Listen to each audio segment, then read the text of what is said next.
저는 S9 모터스 대표 배성구입니다. 네. 자, 이제 얼마 전에 파사트 CC 고객님이 오셨어요. 근데 우리가 작업상, 플로어상 잘못한 건 없어.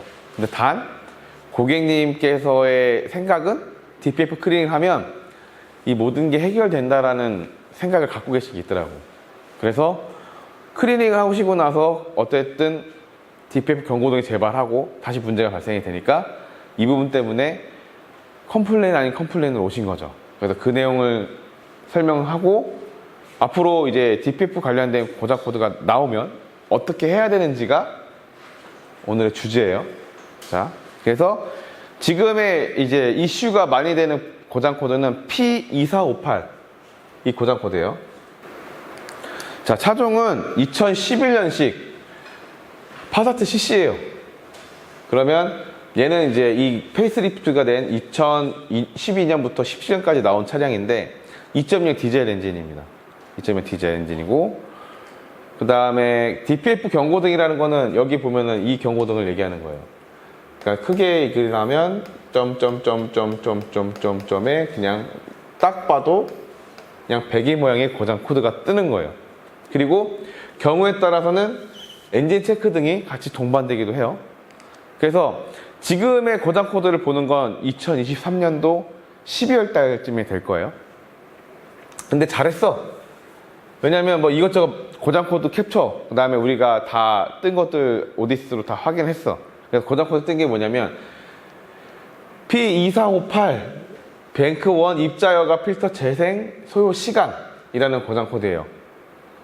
근데 DPF가 여기서 중요한 게 뭐냐면 끝까지 잘 읽어봐야 돼. 뭐라고? 재생 소요 시간이라는 폴트예요. DPF 막힘 이런 거 아니고, 이거 잘 기억해야 돼. 그래서 테스트 플랜을 해봤어요. 근데 이 고장 코드를 뜨는 건, 그러니까는 이 고장 코드의 상세적인 내용에 대해서 플랜에서는 주행 도중에 재생을 진행할 수 없었다라는 폴트가 있고, 이 2.0 디젤 엔진의 단골 고장인 바로 떠요. 원래 그 원인은 냉각수 서머스탯으로 예상이 된다. 이게 포인트인 거야.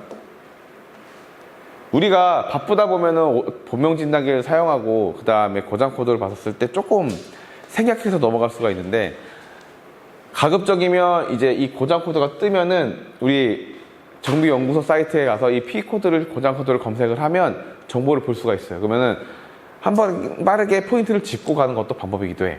자, 근데 이 부분에 있어서 아쉬웠던 부분들을 이제 하나씩 설명할 거예요. 자, 다행히도 뭐 전체적으로 브레이크 고장 코드가 있었고 전조등 고장 코드가 있어가지고 전반적으로 우리가 테스트한 그 플로어대로 한 거죠. 심지어 테스트 플랜까지 해서 그때 당시에 서비스 재생, 그래서 제자리에서 강제 구동도 성공을 한 거야. 그러면 전제 조건에 클리닝을 할 수 있는 전제 조건이 되잖아. 충분히 잘했어. 그래서 작업 내용을 보면은 DPF 탈거 클리닝을 하고, 탈거하는 김에 이제 쿨러도 같이 클리닝을 했고, 그 다음에 가스켓들 교환하고, 뭐 드레인 오링 같은 거 오일 류까지 잡았죠. 그 다음에 ABS 경고등이 떴던 것 중에 우측 후방 휠센서도 바꿨어요.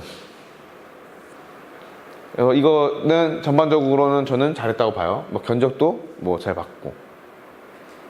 근데 제가 얘기했죠. 2024년도 6월 10일 날 재입고가 됐다. 엔진 체크 등으로. 근데 여기서 숙제가 뭐냐면, 우리가 DPF 클리닝은 항상 이제 그 DPF 교환해야 될 필터를 더 오래 사용하기 위해서 클리닝을 하는 거지, 이게 클리닝함으로써 이 DPF가 새 거가 된 게 아니다라는 거를 포인트를 잡아야 돼요. 무조건. 알겠죠? 그리고 아까 같은 테스트 플랜에서 분명히 내가 또박또박 읽어봤으면 냉각수 서머스탯을 예상할 수 있다는 내용을 알았으면 사실 견적서에 서머스탯까지 들어갔으면 베스트긴 하겠지. 근데 이 부분은 항상 우리가 놓치니까는 제가 항상 이렇게 언급을 해주는 거예요. 오케이? 자, 보면은 다시 입고가 됐어. 언제가 됐냐면 6월 10일 얼마 안 됐죠? 이거 내가 직접 점검한 거예요. 보니까 특이점이 하나가 있네. P0121이라는 스로틀 밸브 관련된 고장 코드가 같이 떴고, 여기 보면은 또 뱅크 1 입자 여가 필터 재생 소요 시간이라는 폴트가 같이 떴어요. 그죠? 그러면 자, 고객 입장에서 충분하게 클리닝 했는데 왜 또 떠요? 라고 컴플레인을 할 수가 있어요. 맞아요. 충분히 이해됩니다. 근데 오늘 우리가 이 얘기를 하는 가 자체는 한번 이 작업을 할 때 문진 또는 점검 플로우가 필요하다는 거예요. 자, 얼마 전에 준웅이가 파사트 클리닝 할 때 내가 전제 조건이 중요하다, 이 부분을 꼭 맞춰야 된다라고 제가 강조한 거 기억하시죠? 보면은 자, 오텔로의 경우에는 이거를 유의사항을 나오지가 않아, 범용진단기에. 근데 전용은 이미 이렇게 맞추세요라고 나오긴 나와요. 거기에서 뭐가 있냐면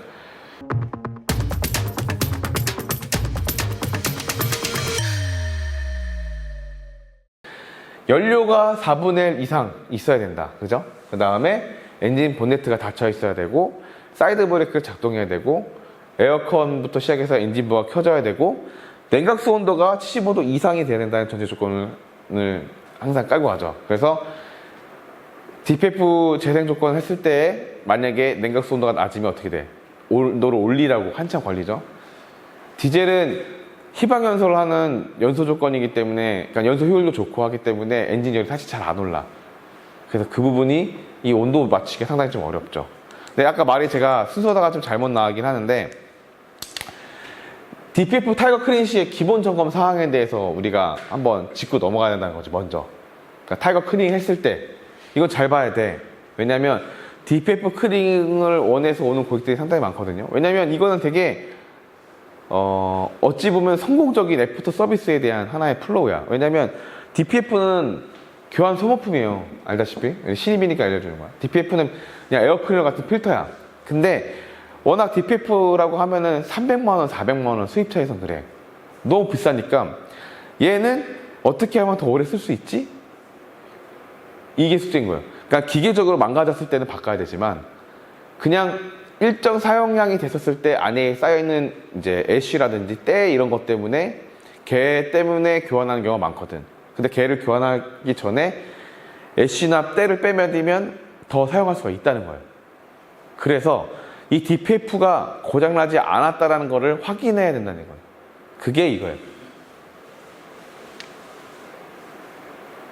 그래서 타이거 클리닝 할 때는 전반적으로 엔진 상태, 고장 코드는 뭐가 없는지, 특별한 문제가 뭐 예를 들면 뭐 흡입 공기압 높음이라는 거, 이런 것들, 아니면 DPF에 뭐 온도 센서 불량이 있다든지 이런 부분들 고장 코드를 확인해 봐야 되고, 그 다음에 이게 조금 난해한 부분이긴 한데, 냉각수 온도가 낮은 차들이 있어요. 이거는 내가 봤을 때 이제 VAG 계열이들, 가끔 가다가 BMW 애들,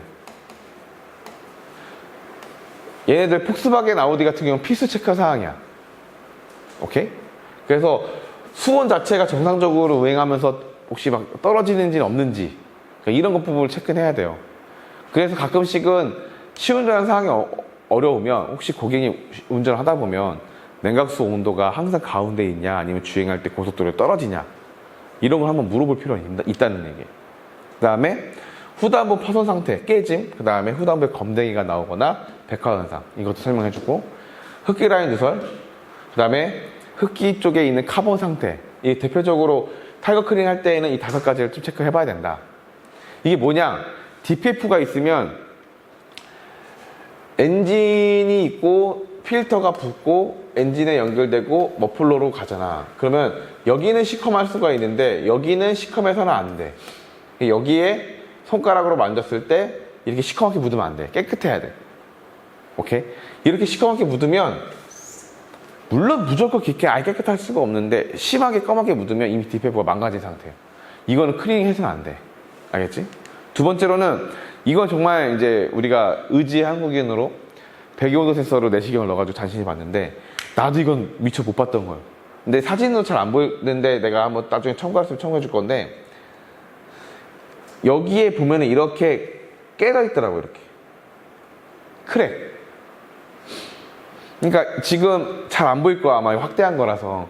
근데 이런 깨짐이 또 DPF가 망가짐의 원인. 그러니까 이런 깨짐이나 뒤가 하얘졌거나 검해지면 멈춰야 돼. 판단하기가 어렵다. 그러면은 우리 과장이나 부장한테 한번 검토를 받아야 된다는 거지. 알겠죠? 자, 그래서 2차 같은 경우는 어떤 이슈가 있었냐면은,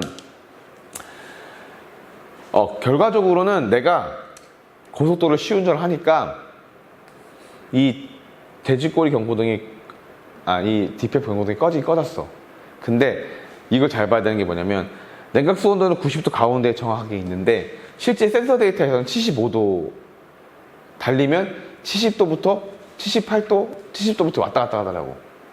그러니까 어쩔 땐 DPF가 재생이 되는 조건이 돼서 돌고, 어쩔 때는 너무 온도가 낮아져서 DPF가 작동되는 온도가 도달하지 못하니까 어떻게 돼? DPF 재생을 못하는 거야. 그러니까 DPF가 원하는 조건이 충족되지가 않으니까 재생해야 될 시간이 만약에 15분 동안 재생을 해야 된다 그러면 이 15분 안에 재생 조건이 도달하지 못하니까 경고등이 띄우는 거라더라고. 이해돼요? 그래서 대표적으로는 그냥 고속도로 탈 때 수온이 80도, 85도에서 유지하냐가 주 목표예요. 그리고 중요 포인트고. 그래서 아까 얘기한 게 그거예요. 우리가 계속 조금 놓칠 수 있는 부분이 냉각수 온도가 유지를 잘 할 수 있는지 잘 봐야 된다. 오케이? 그리고 마지막으로는 2차 같은 경우는 특출나게 조금 알아야 될 게 뭐냐면 서머스탯이 두 개가 있어요. 여기 끝에 하나, 미션 쪽에 하나 있고 엔진 쪽에 하나 있어요. 그래서 보통은 얘가 망가져서 그런 사례가 많지만 키로수가 한 8만에서 10만이 넘어갈 경우에는 서머스탯을 바꿔야 된다. 얘기를 꼭 해주고 싶은 거예요. 오케이? 자, 그리고 마지막으로는 스로틀 밸브 포텐시오미터 타당성 없는 신호라는 폴트가 있는데, 이 포트 같은 경우 이런 경우가 있어요. 정상적으로 주행을 하고 그런 평상시에 주행했을 때는 DPF 재생이 잘 이루어져. 근데 강제 구동만 하면 안 돼. 실패해. 그런 대표적인 차가 있는데, 자, 생각을 해봐요. DPF가 강제 구동할 때 뭘 어떻게 해야 돼? 그러니까 DPF가 태워지려면 어떤 조건이 있어야 돼? 쌓여있어요. 응? 아니. 엔진을 뭘 만들어야 돼? 그렇지, 열을 만들어야 되잖아. 그러면 DPF의 연료를 후단 분사를 통해서 DPF의 후단부의 배기가 뜨겁게 만들어야 되는데, 그럼 연료량이 늘어날 거 아니에요. 그럼 기본적으로 스로틀 바디가 다 열려있는 상태라면 연료량이 늘어나면 어떻게 돼? RPM이 올라갈 거 아니야. 막 상승할 거 아니야. 그 RPM 상승을 보정하기 위해서 하는 게 스로틀 바디예요. 이해돼? 그러니까 공기를, 디젤은 가솔린과 다르게 악셀 밟을 때마다 스로틀 바디 이렇게 열리고 달리고 하는 거 아니야? 그건 알고 있었어요? 디젤에 스로틀 바디가 이렇게 있어요. 그 평상시에 주행을 할 때에는 그냥 풀오픈이야. 근데 얘가 언제 작동되냐면, 얘는 스로틀 플랩이라고 할 정도로 시동 꺼질 때, 시동 끌 때, 그러니까 디젤린 현상이라고 해서 디젤 같은 경우는 공기를 확 막아야 시동이 꺼진단 말이에요. 원래라고 하면. 근데 그게 왜 이유는 연료를 차단했을 때에는 연료가 남아있는 잔량 때문에 엔진이 그냥 헉 꺼진단 말이에요. 원래는. 그게 자칫하다가는 거꾸로 돌아가는 상황이 생길 수가 있는 건데, 공기를 긴급하게 팍 차단함으로써 디젤 현상을 막기 위해서 시동을 끄면 스로틀 바디가 닫히는 거예요. 오케이? 그리고 지금과 같이 특정 언전, DPF 재생 주기라고 하나, 아니면 어떠한 필요한 조건에서만 작동을 해, 스로틀 바디가. 근데 가솔린은 어떻게 돼? 평상시에 닫혀 있다가 악셀을 밟은 만큼 궤도량이 열리는 거 아니야, 이렇게. 맞아요? 그렇기 때문에 엄연히 다르다. 그런데 스로틀 밸브 포텐시오미터 타당성이 없는 시동가 나오면 나는 여기서 얘기를 하는 거예요. DPF 재생에도 스로틀 밸브가 문제가 뜨는 거는 연관이 있다. 이거 짚고 넘어가야 돼. 근데 스로틀 밸브가 고장이 나는 거는 자연적으로 노후에 의해서 고장 날 수도 있는데, 자, 봐봐요. 이런 탄매가, 아까 얘기했죠. 스로틀 바디에도 이런 탄매가 껴있으면 어떻게 되겠어? 열려야 되는데 이게 탄매 때문에 안 열리는, 안 닫히는 거고, 껴있고, 그리고 닫아야 되는데 덜 닫히고, 열려야 되는데 걸리는 거예요.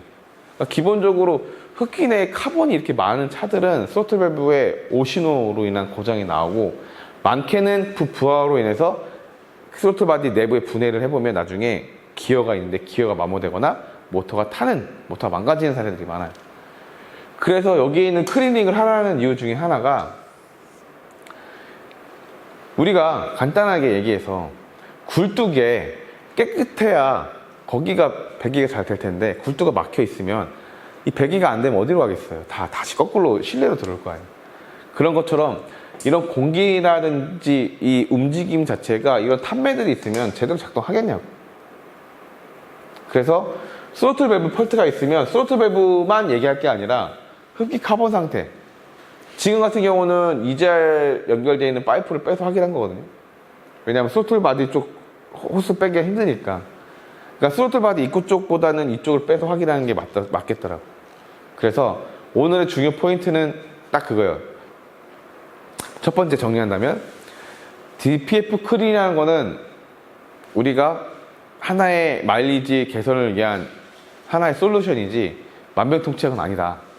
혹여라도 고객분들에게 DPF 클린 하면 다 해결된다라고 이렇게 자신있게 얘기하면 안 된다는 거예요.